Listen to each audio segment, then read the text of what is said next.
Hello and welcome to Marketing Edge on TV, Nigerians' leading initiative in the business of brand management and the management of brand business.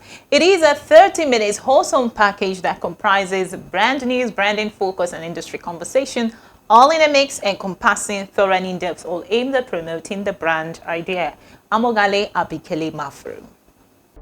Marketing Edge on TV, promoting the brand idea. Good to have you back. First on Marketing Edge on TV is Brand News, where we'll bring you the latest developments around brands and in the field of advertising, marketing, and communication in Nigeria and around the world.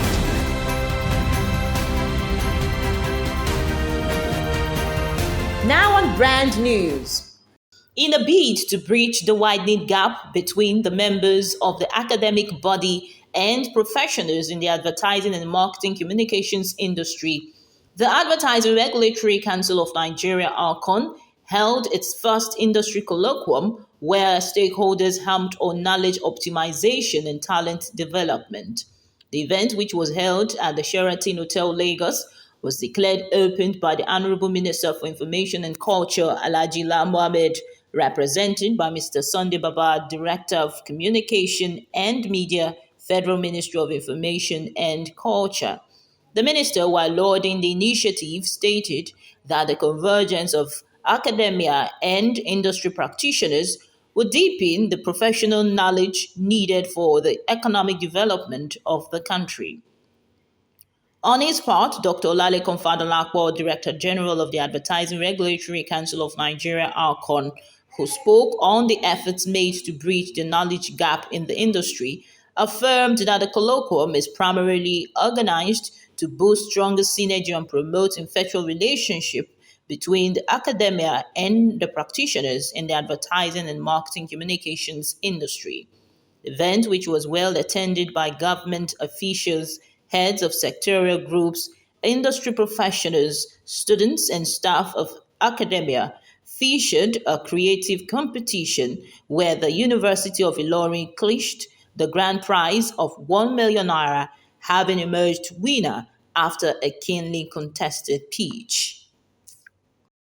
Latest report from the Nigeria Interbank Settlement System (NIBSS) has revealed that the volume of mobile money transactions for the month of February rose by 70% to 183.69 million compared to 108.13 million recorded in the preceding month. According to the report, more Nigerians used electronic channels such as bank applications and USSD to pay for items due to the cashless policy of the federal government, as well as the naira scarcity prevalent in the country.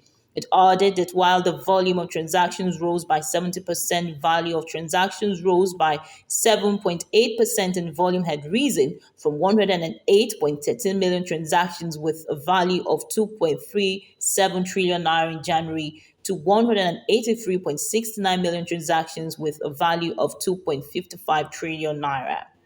The data showed that while the volume of NIBSS instant payment rose by 45.5% last month, the value of transactions consummated via the channel declined by 5.12%.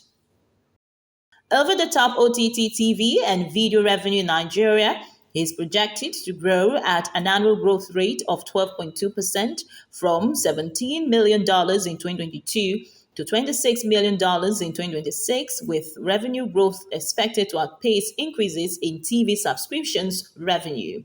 This was revealed in a recent report by PwC on Africa Entertainment and Media Outlook 2022 to 2026. According to the report, in Kenya, OTT revenue will total just $8.9 million in 2026, whereas TV subscription revenue will total $420 million.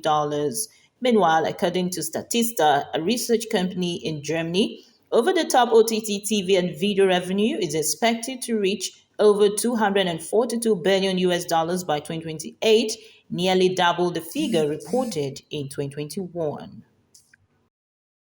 First Bank of Nigeria Limited, Nigerian's premium financial services institution, has announced a phased corporate name change of its subsidiaries in the United Kingdom and Sub-Saharan Africa.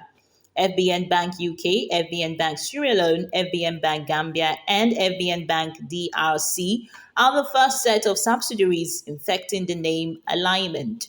They are now known and addressed as First Bank UK, First Bank Sierra Leone, First Bank Gambia, and First Bank DRC. The Ghana, Senegal, and Guinea subsidiaries will be next in the phased name change implementation.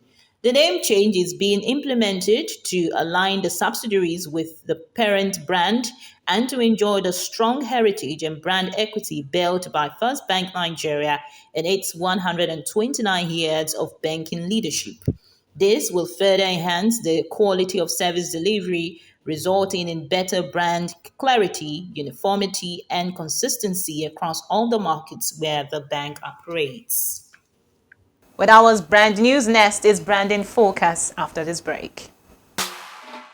Where's Glory? Excuse me, ma'am. Hello? Oh, where Glow now? I dare you. Glow don't go village, tell all our customer. Everybody pay attention. See, now Glow berekete 10x. Now they dash me 10 times the credits when I load. Can't even summer me double data join. Yes. Wait, so with 1.5 when they give all of us, so you they enjoy up to 15,000 naira credit and data. And I say I never finish you. See, now say if we enjoy, if we not join Glow berekete 10x, when I go get 1,000 naira welcome credit. You just carry your phone, dial *777 #. Finish. Correct. Glow, you don't win. You don't do. Oh, now see they here. Hello, please, I'm looking for Glow. We said now Glow be dey fine. Now Glow be dey go. Okay, so Enjoy 10 times the value of your recharge on Glow Berekete 10X. You also get 1,000 naira for calls and data and double data bonus on your subscription.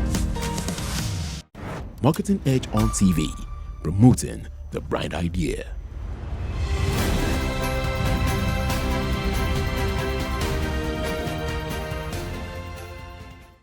Advertising regulations are a fundamental aspect of any nation capable of stimulating economic growth.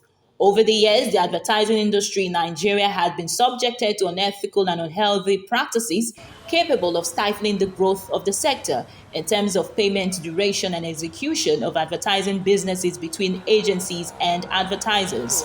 As part of efforts to erode a paradigm shift in the advertising and marketing communications industry and make it globally competitive, Dr. Olalekan Fadolapo, the Director General of the Advertising Regulatory Council of Nigeria, ARCON, upon assumption of office, commenced a series of reforms with the introduction of the Advertising Industry Standards of Practice (ISOP), geared towards reducing payment timelines and address other critical issues such as pitch fees and disengagement policy.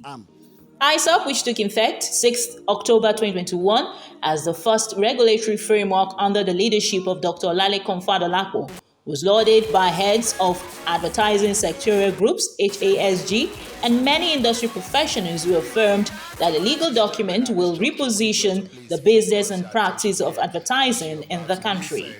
While the agencies, under the auspices of the Association of Advertising Agencies of Nigeria, (AAN), Media Independent Practitioners Association of Nigeria, (MEPAN), Experiential Marketers of Nigeria, (ESMAN), and the Outdoor Association of Nigeria, (OAN), commended the move as a novel initiative that will encourage fairness, equity, and ethical practices in the industry. The Advertisers Association of Nigeria, (ADVAN), kicked against the idea, alleging that the regulatory framework is draconian and not in the interest of its members. Now, over a year since the ISOP regulation was introduced, some professionals have offered divergent views on how beneficial and reformatory the code has been in the advertising business, while some decried the lack of its full implementation, which would have discouraged violators and also boost their business growth as part of its benefits. Others argued that it would have been more impactful and beneficial if there was an enforcement of its implementation to ensure strict compliance. Although ISOP serves as the appropriate business framework that eradicates unfair advantage, unethical competition, and inequitable policies between relevant stakeholders, full implementation with stringent penalties to deter violators is imperative. As the EPIS advertising regulatory body has laid the foundation for ISOP, It is vital for various heads of advertising sectorial groups and practitioners to aid the success and implementation of the advertising regulation by insisting that clients adhere to the guidelines stipulated in the ISOP document. Compromising to maintain a business relationship with clients negates the intentions and principles of the ISOP law. Hence, disciplinary measures must be taken against defaulters to encourage compliance. Well, that was Branding Focus. Next is Industry Conversation, where we have interactions with distinguished personalities who have been at the forefront of the strategic positioning and promotion of brands. Well, today we will be continuing on the interactions we started last week with Mr. Ozonu Banefo, the founder and provost of O2 Academy, one of the leading advertising schools in Nigeria. After this break. Marketing Edge on TV, promoting the bright idea.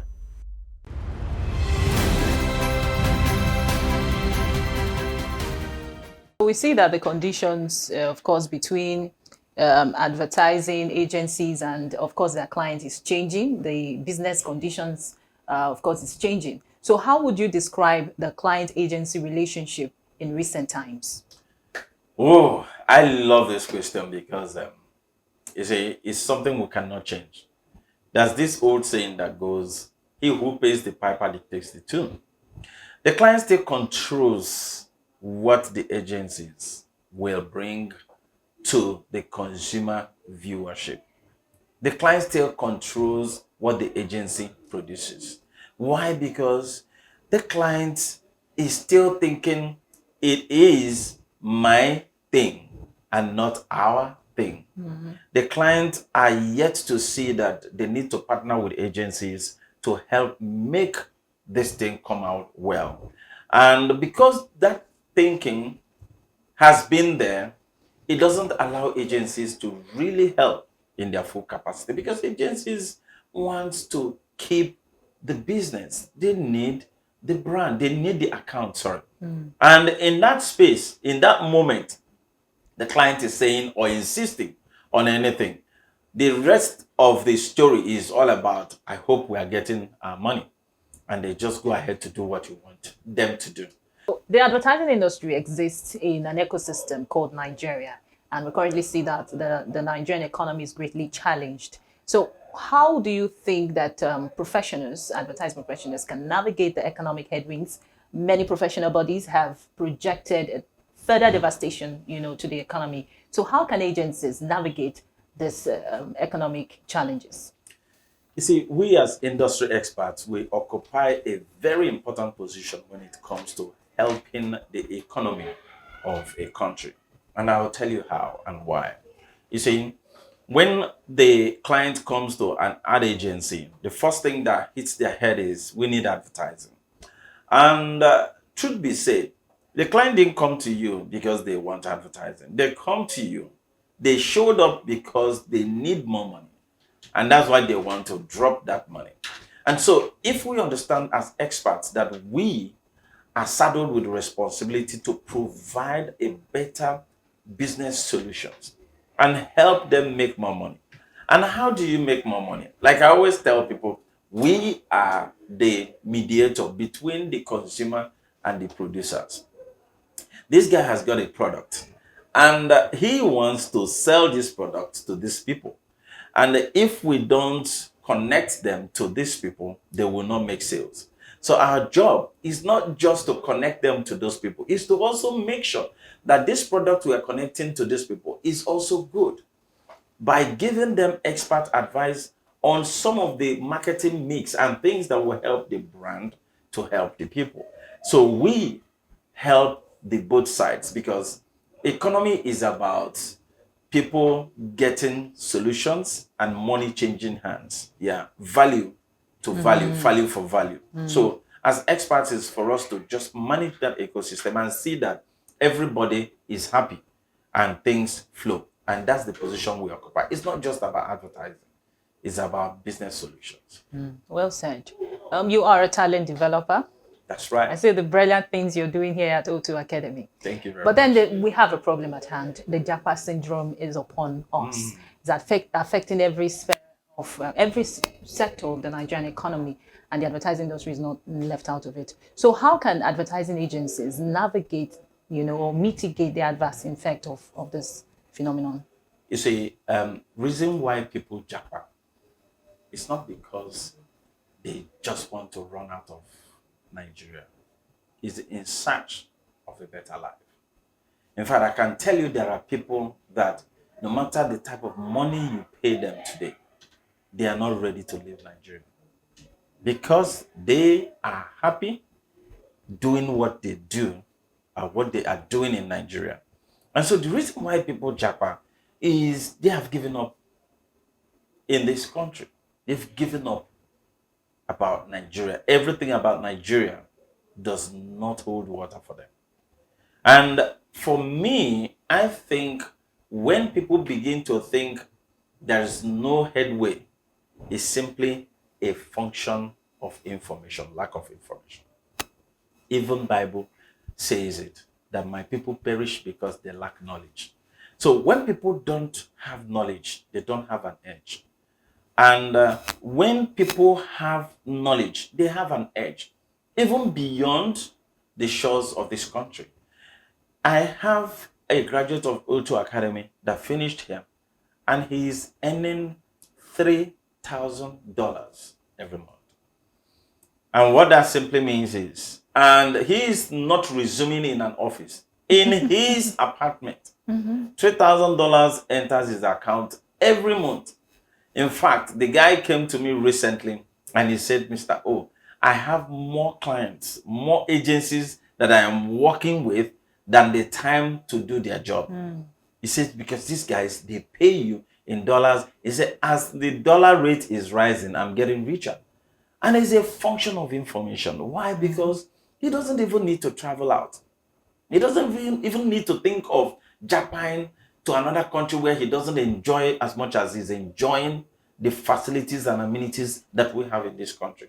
So people give up on Nigeria because they don't have the adequate knowledge that will sustain them and give them everything they need to stay back and enjoy this country.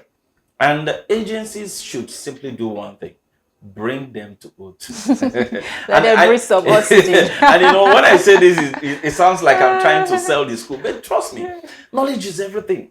Knowledge is everything you need for everything and everywhere you want to get to. And when people reject knowledge, they reject money, because value is simply what you are giving that you are getting. Exchange of value. And it's as simple as that. So agencies should look inwards and see how to get people much more equipped with the right knowledge so they can serve them better and feel better. And of course, they stay back and they don't have to go. Well said. Thank you so much for that, sir. I'm sure a lot of people will find that very instructive. That's So moving on, what would be your assessment of the Advertising Regulatory Council of Nigeria, ALCON? We've seen that they've been doing a lot of, mind-blowing, innovative, steps, to reposition the advertising industry. So what would be your assessment of what it has been doing so far, on the advertising and marketing communications industry? I think, first of all, I'll start with the fact that they've come to be that thing that they are designed to be. And in fact, the first move of changing the name, because name is also very important. Your life goes tilt towards the direction of your name. So when I knew something is great, something great is on board. When I knew something great is on ground, was when I saw the name change. The Advertising Regulatory Council of Nigeria. So they've come to be that regulatory body that stands to say, this is how things, because anything that is not regulated is like electricity. From the high tension, comes to this bulb, it will blow it. Yeah, but something is regulated, it's called transformer. It brings things to a way it should be. And I give it up to Dr. Leko Fadolapo. He is a true agent of transformation. They've given advertising a sense of meaning, a new sense of meaning. Experts now feel proud to be, identified with advertising. And I know it could only get better. It can only get better. That's Okay. true. Yeah. Your school is committed to capacity building, as we all know it. Advertising regulator is coming up with an advertising industry colloquium where, of course, the town and the gown to meet, to deliberate on critical issues that will, of course, move the industry forward. What will be your expectations from that event? That event has always been the heart cry of O2 Academy, that we have more opportunities that will make more Nigerians employable and employers of labor. We see things like this, opportunities like this, as a platform that is helping the course and the assignment of O2 Academy, because we exist to help Nigerian youths become who they are designed to be. And anybody doing that is helping the assignment, is helping the big picture. Yeah. So when we hear of such, and that's why we are open to partner with every platform that helps in building people, in getting people up to speed with knowledge that will cause transformation, that will give them an edge. So for us, we're excited about it, and we know it's going to turn out right and help a lot of people turn out right. So what are the new initiatives for O2 Academy this year? Oh my, I like this part. You see, our latest excitement is technology. Yeah. Digital transformation is something we are embracing with full force. And that's why we've upgraded our faculty, and we have just absorbed a pool of industry experts that are passionate about teaching to join our faculty. And boosting that faculty, especially the digital marketing faculty, we know will stand the test of time to help the transformation that is ongoing and be able to feed the industry. Yeah, especially, which is the second thing, the professionals, the practicing industry experts, because we found out that we've done very well in the area of helping undergraduates get into advertising. And we discovered too that agencies are beginning to get obsolete in the level of information they acquire. Yeah. So we are focusing on agencies now. Last year, I did an agency tour, went around different agencies. We're building that relationship to see how we can begin to, update agencies. Yeah. Recently, one of the biggest advertising agency in Nigeria just signed a deal with us to train 30 of their staff. Wow. Sorry, 32 of their staff, and they are coming down to, and we call it a crash course. So we tailor it to whatever, ingredient that you need that will help your business. To some agencies, it's about account management. To some agencies, is about slide design. To some, is just art direction. To some, maybe what they are lacking is just on digital aspect. Yeah. So we come in and give them the latest because we have the latest. Of course. That's our job. So aside having the latest, what is the unique selling point of O2 Academy? It's embedded in our philosophy. We are a people-centric brand. We are not a customer-centric brand. Okay. Customer-centric brand is just about you and your customer. You give me the money, I give you the product, bye-bye. See you next time. But people-centric, we see people, we don't see customer. We see that person that needs a solution. We go beyond the line of duty. We take our students personal. And that's why when people pass through O2 Academy, they don't leave the same. Yeah. And we follow through. There's something we call after sales services. We follow through to make sure that their objective and reason why they came to O2 that they are getting results. So we are a people-centric brand. It's all about the people. It's all about And that's the why people. we're Oxygen. So thank you so much, sir, for having this time with us. We hope to have future conversations with you if your time will let us. Thank you for having me. Yes, and so we'll be following you up. We've seen the brilliant things you're doing here at O2 Academy, and we'll say well done to you, sir. Thank you very much for this time. Thank you too. So that's it on Marketing Edge on TV this week. Do well to join us same time next week for another interactive time. I'm Ogalia Bikele Mafuru. See you again.